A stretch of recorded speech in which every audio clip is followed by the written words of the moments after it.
바른 교훈, 건전한 교훈이죠. 건강한 교훈은 예수 그리스도의 말씀과 경건의 교훈을 따르는 것이 바른 교훈이라고 했습니다. 이런 바른 교훈이 아니라 다른 교훈, 이상한 교훈을 따르는 사람들, 세상의 철학과 세상의 풍조를 따르는 사람들은 아무것도 알지 못하고 변론과 언쟁을 좋아한다고 했습니다. 이렇게 다른 교훈을 따르는 사람들은 그 마음이 부패해지고 진리를 잃어버렸습니다. 그래서 경건한 것, 거룩하게 사는 것을 이익의 방도로 생각하는 자들이고, 이렇게 이익의 방도로 생각하기 때문에 다툼이 일어난다고 했습니다. 그러면 사도 바울이 디모데에게 이런 말을 하는 이유가 무엇일까요?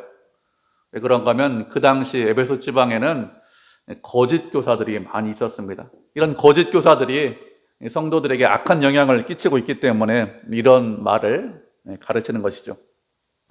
그들이 하는 말 중에 중요한 말들이 무엇이 있느냐? 여러 말들이 있는데, 돈을 사랑하고 돈을 가장 가치 있게 생각해야 된다, 이런 것들을 가르치는 그런 거짓 교사들이 많이 있었습니다.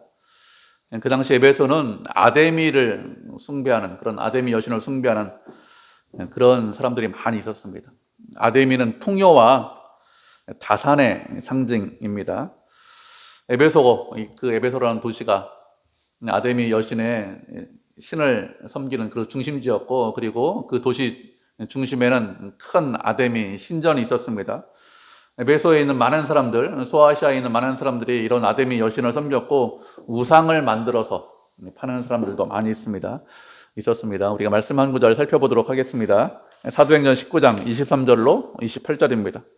사도행전 19장 23절로 28절, 신약성경 221페이지네요. 우리 한 절씩 교독하도록 하죠. 사도행전 19장 23절로 28절입니다. 찾으셨죠? 제가 19장 23절 먼저 읽도록 하겠습니다. 그때쯤 되어 이 도로 말미암아 적지 않은 소동이 있었으니, 즉 디메드리오라 하는 어떤 은장술기 은으로 아데미 신상 모형을 만들어 직공들에게 적지 않은 도리를 하게 하더니, 그가 그 직공들과 그러한 영업하는 자들을 모아 이르되, 여러분도 알거니와 우리의 풍족한 생활이 이 생업에 있는데, 이 바울이 에베소 수단이라 거의 전 아시아에 가여 수많은 사람을 권유하여 말하되, 사람의 손으로 만든 것들은 신이 아니니 이는 그대로 모든 것이라. 우리의 이 영업이 천하여질 위험이 있을 뿐 아니라 큰 여신 아데미의 신전도 무시당하게 되고 온 아시아와 천하가 위하는 그의 위엄도 떨어질까 하노라 하더라. 그들이 이날을 보고 분노가 무더하여 예서 이르되, 그자 에베소 사람의 아데미여. 하나님, 아멘. 바울이 3차 전도 여행 때 이 에베소, 이 터키 지방이죠. 에베소 지방에서 전도를 하는데 3년 동안 복음을 전했습니다. 우리가 잘 아는 이 두란노 서원 있죠. 이 두란노 서원에서 3년 동안 복음을 전하게 되었는데, 그렇게 오랫동안 복음을 전하니까 많은 사람들이 예수님을 믿게 되었습니다. 이것으로 인해서 마술을 행하던 사람들이 그들의 마술책을 다 모아서 불태웠는데 그 값이 은 5만이나 된다, 이렇게 말씀을 하고 있습니다. 이렇게 복음이 전해질 때 그때 소동이 있었는데, 데메드리오라고 하는 은장색이 은으로 신상을 만들어서 팔고 있는데, 그와 함께 일하고 그것으로 인해서 돈을 많이 벌었는데, 바울이 전하는 복음으로 인해서 이 돈벌이가 좀 더 시원치 않게 되는 거예요. 바울이 전하는 복음이 뭐냐? 사람의 손으로 만든 것은 신이 아니다, 이렇게 전했습니다. 당연하죠. 사람이 만든 것이 어떻게 신이 될 수 있겠습니까? 우상에 불과하죠. 이렇게 되니까 자신들이 영업하는 것이 천하여지고, 그 당시에는 아주 귀하게 만든 천하여지고, 에베소 사람들이 믿고 있는 이 아데미 신전도 무시당하고, 지금 터키 지방에서 소아시아 전체에서 아데미를 믿고 있는데 그 아데미의 위험이 떨어질까 염려한다, 이렇게 했습니다. 사람들이 아데미를 믿지 않으면 어떻게 될까요? 결국에는 이 은장색으로 이 우상을 만들어서 영업하는 사람들이 영업을 할 수 없게 되겠죠. 그래서 이 문제가 생겼습니다. 에베소에는 많은 사람들이 이렇게 은장색을 가지고 이 아데미 때문에 먹고 살았는데, 이 말을 들으니까 이 데메드리오의 말을 듣고서 분노하게 된 것입니다. 아, 자신들이 먹고 사는 것이 힘들어지겠다. 그래서 모여서 크다 에베소 사람의 아데미여 이렇게 외치면서 이 소요가 일어나게 되었습니다. 소요가 일어나서 결국에는 어떻게 되느냐? 바울이 에베소에 더 이상 머물지 못하고 에베소를 떠나서 마게도니아 지방으로 건너가게 되었습니다. 바울이 이렇게 에베소에서 목회하고 있는 이 디모데에게 편지를 쓰면서 걱정하고 염려하는 것이 무엇이냐 하면 돈을 사랑하는 것으로 인해서 마음이 부패해지는 것입니다. 마음이 부패해지면 진리를 듣지 않습니다. 아데미 신상을 만드는 사람들도 알고 있죠. 자신의 손으로 만들고 있는 이 은장색, 이 신상이 신이 아니라는 것을 알고 있어요. 모르지 않습니다. 그런데도 소유를 일으켰습니다. 그리고 바울이 복음 전하는 것을 방해하고 박해했습니다. 그 이유가 무엇일까요? 그 이유가 무엇인가 하면 돈을 사랑하기 때문에 그렇습니다. 돈을 사랑하기 때문에 진리를 듣지 않는 것입니다. 돈을 사랑하는 것뿐만 아니라 다른 것을 사랑해도 마찬가지입니다. 하나님을 사랑하는 것이 아니라 하나님이 아닌 다른 것을 사랑하면 그 마음이 부패해집니다. 그리고 그 마음이 부패해지면 진리를 듣지 않습니다. 진리를 듣는 것이 아니라 경건을 뭐라고 생각하죠? 단순히 이익의 도구다. 거룩하게 사는 거 나한테 이익이기 때문에 그래서 돈 때문에 그렇게 하는 거야. 이렇게 한다는 것이죠. 돈을 사랑하면 하나님을 떠나게 되어 있습니다. 하나님을 멀리하게 되어 있습니다. 그러면 돈을 사랑하지 않고 하나님을 멀리하지 않고 어떻게 해야 마음이 부패하지 않을까요?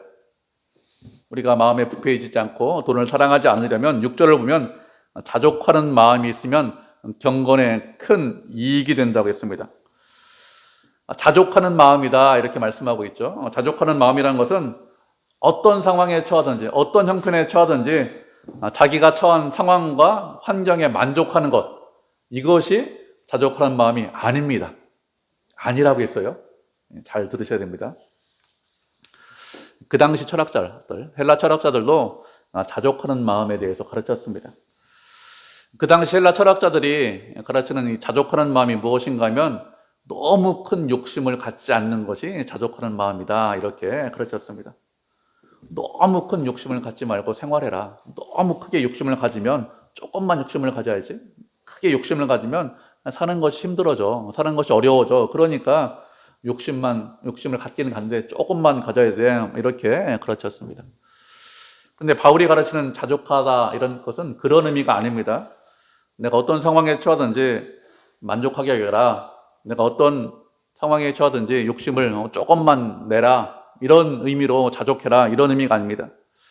우리는 할 수만 있으면 자기가 처한 상황을 개선하기 위해서 노력하고 열심을 내야 됩니다. 아무런 노력도 하지 않고 아무런 열심도 내지 않고 그냥 내 상황에 만족합니다. 하나님 저는 제가 주님께서 허락하신 것에 대해서 기뻐합니다. 이렇게 이야기하면 믿음이 상당히 큰 것 같아요. 잘 들어보면. 그런데 그렇지 않습니다.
전도 하지 않고 그냥 그 자리에서 만족하는 것, 자족하는 것, 그것이 자족이 아닙니다. 우리는 그리스도 안에 있을 때 기뻐하고 감사하고 자족할 수 있습니다. 우리가 그리스도 안에서 기뻐하고 자족하려면 첫 번째 우리가 알아야 되는 것이 무엇이냐? 하나님께서 우리의 모든 처한 상황에 대해서 알고 계신다. 이것을 알고 있고 우리가 믿어야 됩니다. 하나님께서는 우리의 모든 처한 상황에 대해서 다 알고 계십니다. 하나님께서 우리에게 허락하신 것들이 있습니다. 하나님께서 우리에게 주신 것들이 많이 있습니다. 그런 것들에 대해서, 주신 것들에 대해서 관심을 갖고 그것에 대해서 만족하고 기뻐하고 감사할 때 자족할 수 있습니다. 그렇지 않고 하나님께서 허락하지 않은 것들도 있죠. 네, 그런 것들에 대해서 원망하고 불평한다면 그러면 자족할 수 없습니다.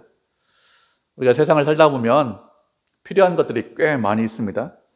하나님께서 많은 것을 허락하셨음에도 불구하고 이런 것들은 좀 더 나에게 허락하셨으면 더 좋겠다, 이런 것들이 있죠.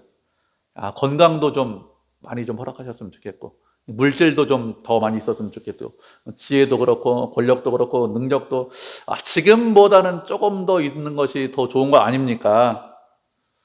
이렇게 생각하고, 지금보다 조금 더 있다면 그러면 제가 좀 더 편안하게, 좀 더 안전하게 생활할 수 있을 것 같습니다. 이런 생각도 합니다. 이렇게 우리가 무엇인가 필요할 때가 있습니다. 이렇게 무엇인가 더 필요하면 어떻게 될까요? 우리가 무엇인가 더 필요하면 후히 주시고 꾸짖지 아니하시는 하나님께 구하라고 했습니다. 그러면 주신다, 이렇게 말씀하셨습니다. 우리가 어떻게 됩니까? 필요하면 구하셔야 돼요. 아무것도 구하지 않고 저절로 채워주겠지, 이렇게 생각하지 않으셔야 됩니다. 하나님, 이런 것들이 필요합니다. 하나님 채워주십시오. 이렇게 구하는 것, 그 자체가 잘못된 것은 아닙니다. 이렇게 우리가 필요한 것들을 구합니다. 그런데 구했음에도 불구하고 다 채워지는 것은 아니죠. 우리가 경험적으로 알고 있습니다. 많은 것들을 구했음에도 불구하고 더 이상 주지 않는 것들이 있습니다. 그렇게 더 이상 주지 않으신다고 해서 원망하거나 불평하면 그러면 자족할 수 없겠죠. 주시지 않은 것들에 대해서 미련을 버려야 됩니다. 주신 것들에 대해서 초점을 맞추고 주신 것들에 대해서 기뻐하고 감사하고 만족할 때, 그때 자족할 수 있는 거예요. 가장 초점을 맞춰야 되는 것이 무엇이냐? 내게 주신 것들이 무엇이냐? 이것에 대해서 첫 번째로 초점을 맞추셔야 됩니다. 두 번째로 우리가 생각할 것이 무엇이냐? 자족하려면 다른 사람과 비교하지 않으셔야 됩니다. 다른 사람이 무엇을 가지고 있는지, 내가 가지고 있는 것이 무엇인지, 이런 것들에 대해서 비교하지 않으셔야 됩니다. 하나님께서 그 사람에게 꼭 필요한 것들을 주셨습니다. 나에게 필요한 것들을 내게 주셨고, 그 사람에게 필요한 것들을 그 사람에게 주셨습니다. 그렇기 때문에 다른 사람이 무엇을 가졌고 내가 무엇을 가졌고 이런 것들에 대해서 비교하지 않으셔야 됩니다. 다른 사람이 가진 것에 대해서 부러워하거나 아니면 상대적인 빈곤, 이런 것들을 생각하지 않으셔야 됩니다. 하나님 한 분만으로 기뻐하고 감사하는 것, 그것이 자족하는 것이죠. 세상에서 다른 사람이 가진 것에 대해서 부러워하고 없는 것에 대해서는 빈곤을 느끼고 이렇게 하지 않으셔야 됩니다. 하나님과 함께합니다. 하나님과 동행합니다. 하나님의 자녀입니다. 그런데 빈곤을 느끼고 있습니다. 무슨 뜻이죠? 하나님과 함께하지 않는다는 것입니다. 하나님과 함께하면 얼마든지 자족할 수 있습니다. 하나님과 함께하면 얼마든지 만족할 수 있죠. 주 안에서 모든 것을 할 수 있다고 했어요. 하나님께서 내 목자가 되시기 때문에 내가 부족함이 없다고 했습니다. 그렇기 때문에 주님 안에서 내가 빈곤을 느끼고 주님 안에서 내가 부족함을 느낀다, 하나님과 멀어졌다, 이렇게 생각하시면 됩니다. 그렇지 않습니다. 주님 안에 있으면 얼마든지 자족할 수 있습니다. 세 번째로 우리가 자족하는 마음을 가지려면 주님을 기뻐하셔야 됩니다. 우리가 기뻐하고 감사하는 것은 주님을 기뻐하는 것이 아니라 무엇을 감사하고 기뻐하죠? 주님께서 주신 것에 대해서 기뻐하고 감사할 때가 많이 있어요. 물론 우리가 주님께서 주신 것에 대해서 기뻐하고 감사할 수 있습니다. 그것도 나쁘잖아요. 그런데 그게 본질이 아닙니다. 무엇이 본질이죠? 주님을 기뻐하고 감사하는 것이 본질이 되어야 됩니다. 그래야 자족할 수 있어요. 그렇지 않고 주님께서 주신 것만 가지고 기뻐하고 감사한다면 그러면 자족하지 못하죠. 하나님으로 만족하셔야 됩니다. 하나님으로 기뻐하셔야 됩니다. 그래야 자족할 수 있습니다. 하나님께서 우리에게 자족하라 이렇게 말씀하시는 것은 주어진 상황에 그냥 순응해라, 이렇게 말씀하시는 것이 아닙니다. 그리스도 안에서 그리스도와 함께 하면서 기뻐하고 만족하고 찬송하는 것, 그것이 자족하는 것이죠. 그렇게 할 때, 그렇게 자족할 때 경건은, 거룩하게 사는 것은 큰 이익이 된다, 이렇게 말씀하고 있습니다. 주님 안에서 이렇게 자족하면서 거룩하게, 경건하게 사는 것은 하나님을 기쁘시게 하는 것이죠.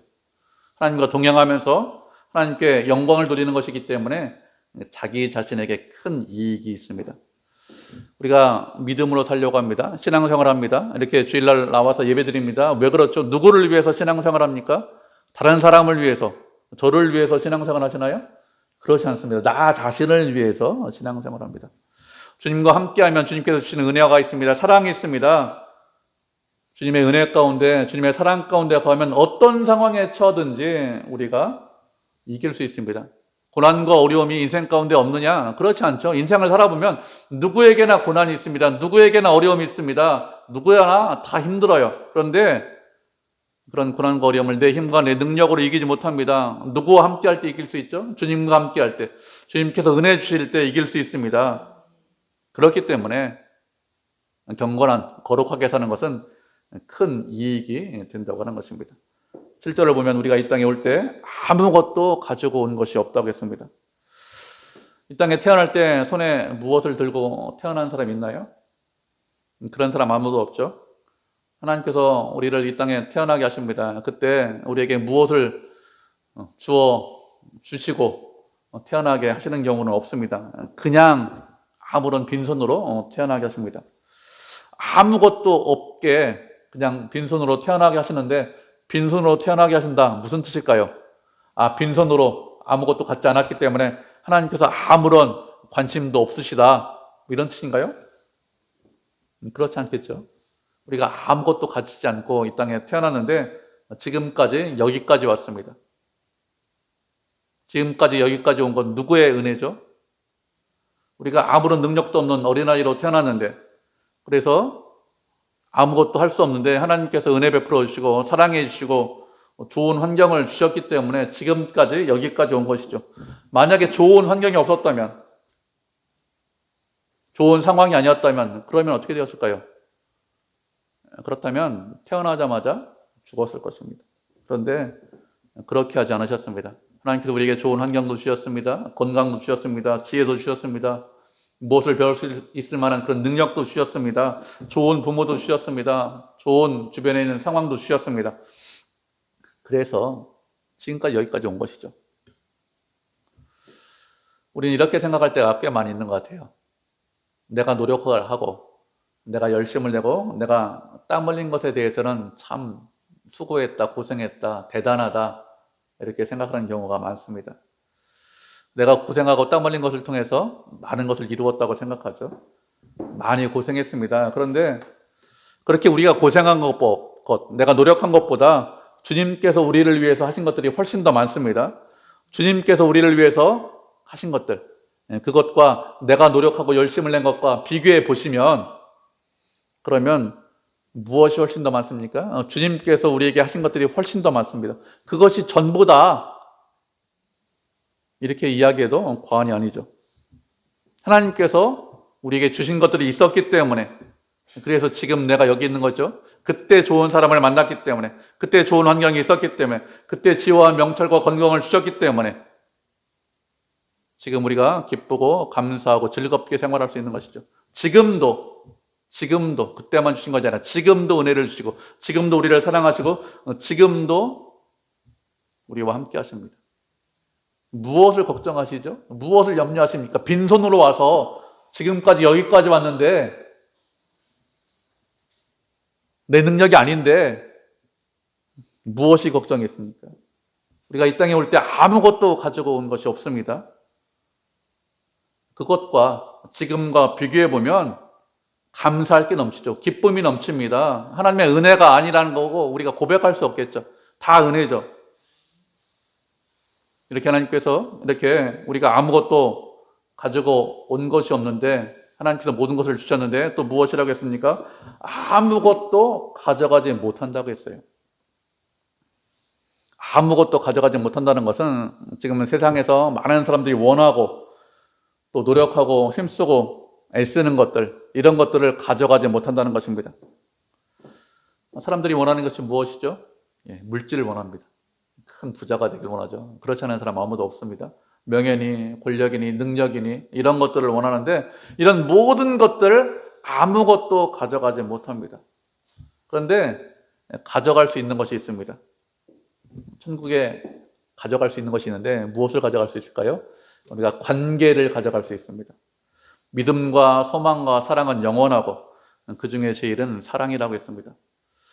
믿음과 소망과 사랑이 영원하다는 것은 이 땅에서만 믿음과 소망과 사랑이 필요한 것이 아니라 천국에서도 믿음과 소망과 사랑이 다 있고 그것이 필요하다는 것입니다. 우리가 천국에 가면 주님을 믿는 믿음이 없어지나요?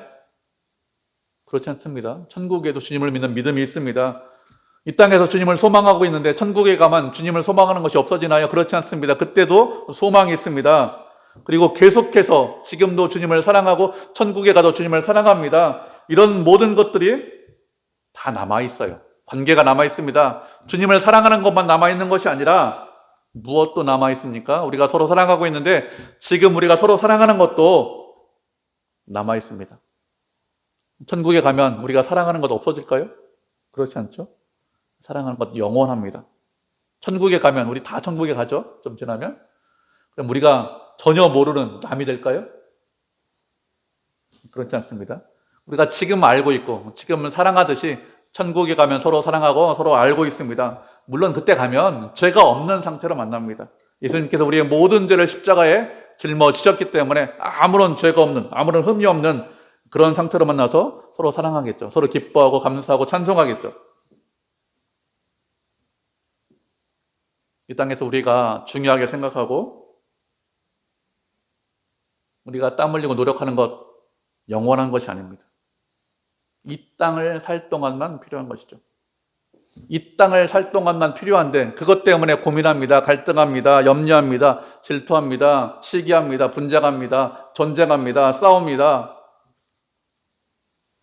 이 땅에서만 필요한데 어리석은 거예요.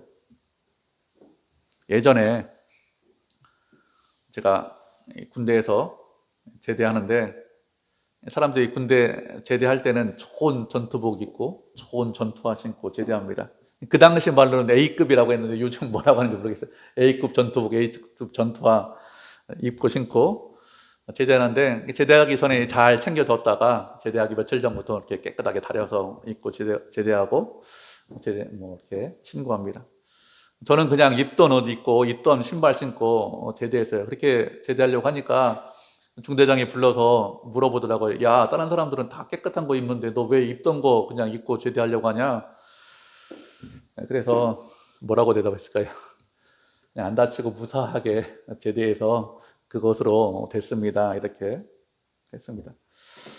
좋은 군복 입고 좋은 군화 신고 제대하면 제대한 이후에 군복하고 군화 입고 신고 이렇게 하나요? 전혀 그렇게 하지 않더라고요. 아무리 좋은 것 입어도 아무리 좋은 것 신어도 세상에 나오니까 쓸모없는 것입니다. 천국에 가도 마찬가지예요. 지금 중요하다고 생각하죠. 지금 필요하다고 생각합니다.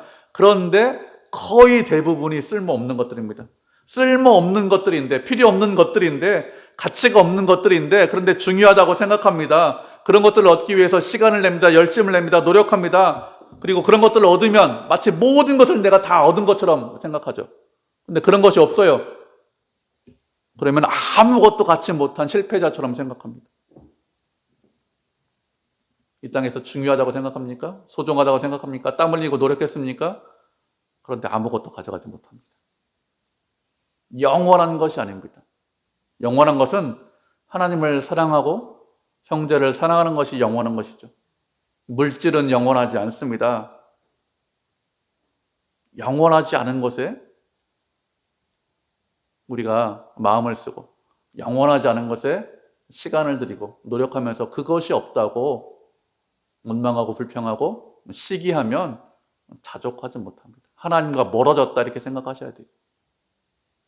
무엇에 관심을 갖고 계십니까?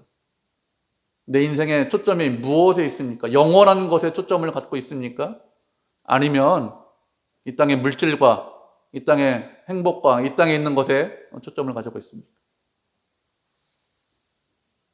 8절을 보면 우리가 먹을 것과 입을 것이 있은즉 족한 줄로 알라고 했습니다.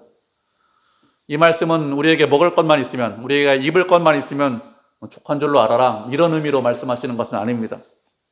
먹을 것, 입을 것 이렇게 말씀하고 있는데, 먹을 것, 입을 것이라는 것은 우리가 필요한 모든 것들을 말합니다.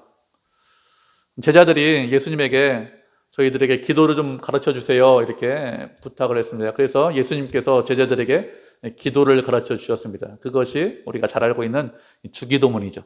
주기도문에 보면은 우리에게 일용할 양식을 주십시오 이런 기도 문구가 있습니다.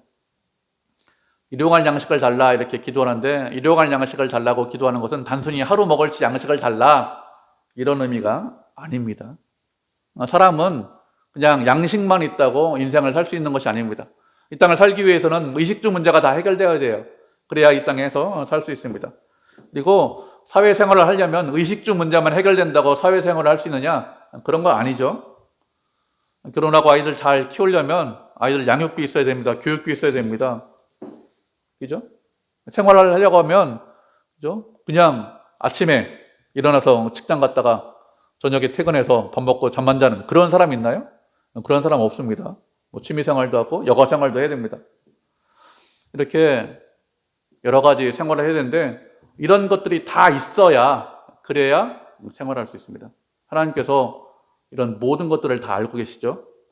일용할 양식을 달라, 아니면 먹을 것과 입을 것을 있으면 족한 줄로 알라, 이것은 이런 것들을 다 포함하고 있는 것입니다. 이런 것들을 하나님께서 다 채워주시겠다,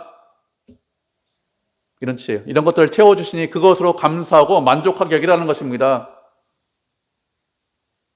하나님께서 채워주신다고 약속했어요.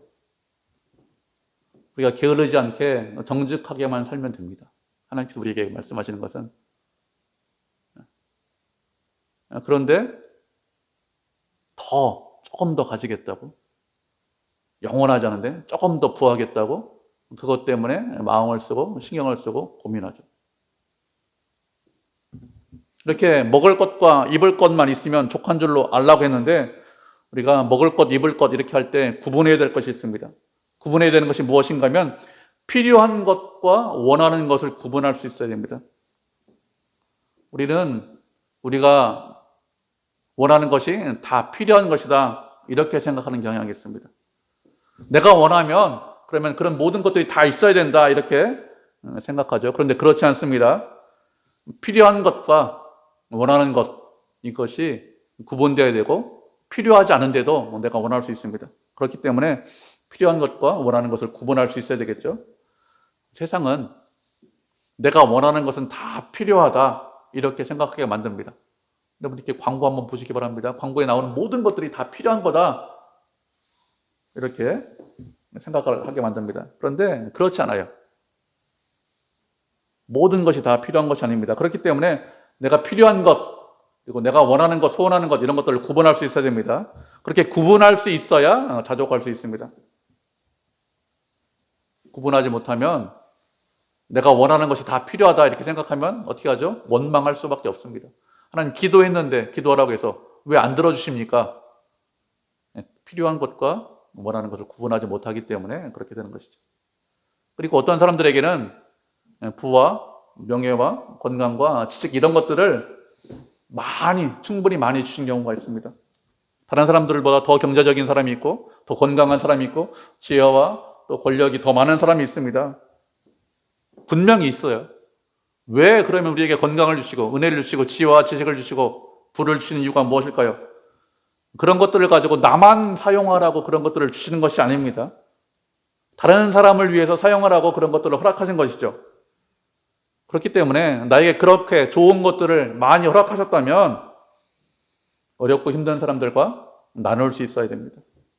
그렇게 나누는 것이 하나님의 뜻입니다.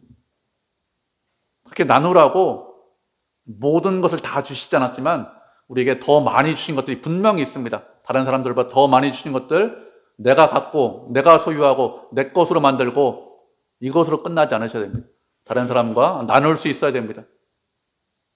그래야 자족할 수 있어요. 내가 움켜진다고 자족할 수 있는 것이 아니죠.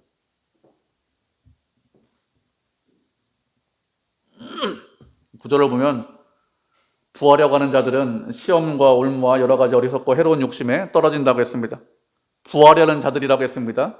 부하려는 자들이 무엇이죠? 누구죠? 인생의 목표가 무엇이냐? 부자가 되는 것이 인생의 목표인 사람들이 있습니다. 오로지 부자가 목표예요. 돈이 목표인 사람들이 있습니다. 서양 속담에 이런 속담이 있습니다. 내가 돈을 갖는 것, 우리 자신이 돈을 갖는 것은 아무런 문제가 되지 않는다. 그렇지만 돈이 너를 갖지 못하도록 해라. 이런 속담이 있습니다. 부자가 되는 것이 인생의 목표가 되면 어떻게 될까요? 그러면 돈이 우리를 소유하게 됩니다. 돈이 우리를 소유하면 무엇의 노예가 되죠? 돈의 노예가 됩니다. 돈이 된다면, 돈만 있다면 무엇이든지 할 수 있어. 무엇이든지 가능해. 이렇게 생각하죠. 돈의 노예가 됩니다. 우리가 말씀 한 구절 보도록 하겠습니다. 야고보서 1장 14절 15절입니다. 신약성경 370페이지. 야고보서 1장 14절 15절. 찾으셨죠? 신약성경 370페이지네요. 두 절이니까 우리 한 목소리 읽겠습니다. 야고보서 1장 14절 15절입니다. 시작.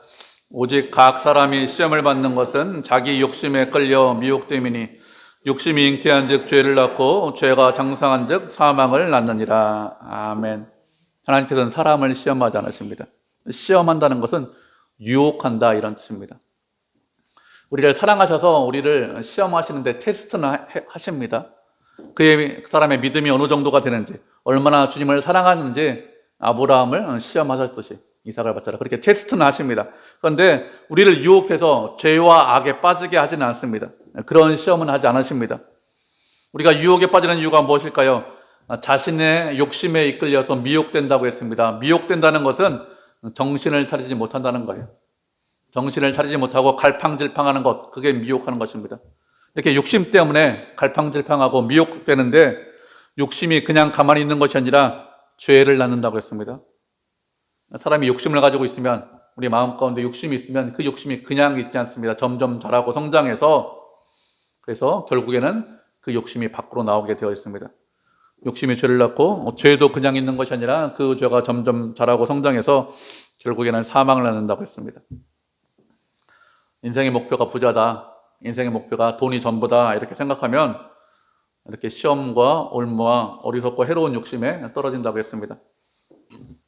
돈이 목표인 사람 어떻게 행동할까요? 지혜롭게 행동할 것 같습니다. 돈을 많이 벌 것 같습니다. 그런데 지혜롭게 행동하는 것이 아니라 어리석게 행동한다고 했습니다. 돈 때문에 눈이 어두워진다는 것이죠. 돈 때문에 바른 판단을 하지 못한다는 것입니다. 그렇게 하면 돈을 벌 것 같아요. 그렇게 하면 큰 부자가 될 것 같습니다. 그런데 그렇지 않다는 것이죠. 해로운 욕심에 떨어져서 결국에는 파멸에 이른다고 했습니다. 내가 보기에는 지혜로운 행동처럼 보입니다. 내가 보기에는 정말 멋있는 행동처럼 보이고 좋은 결정처럼 보입니다. 그런데 실제로는 그렇지 않다는 거예요. 내가 보기에만 그럽니다. 눈은 온 몸의 등불이라고 했습니다. 눈이 어두워지면 몸이 어두워진다고 했습니다. 그런데 돈 때문에 마음이 어두워지면 어떻게 될까요? 마음으로 생각하고 결정하는 모든 것들이 어리석은 결정을 하게 됩니다. 그래서 결국에는 파멸에 이르게 됩니다. 돈을 사랑하는 것이 일만악의 뿌리라고 했죠. 돈을 사랑하는 것이 모든 악의 뿌리다 이렇게 말씀하시지 않았습니다. 모든 악한 것이 돈 때문에 오는 것은 아닙니다. 그렇지만 많은 악한 것들, 대부분의 악한 것들이 돈을 사랑하는 것 때문에 오는 것이죠. 그래서 일만악의 뿌리라고 했습니다. 악의 근원, 악의 뿌리를 찾아가면 무엇이 있다고요? 돈을 사랑하는 마음이 있다는 것입니다.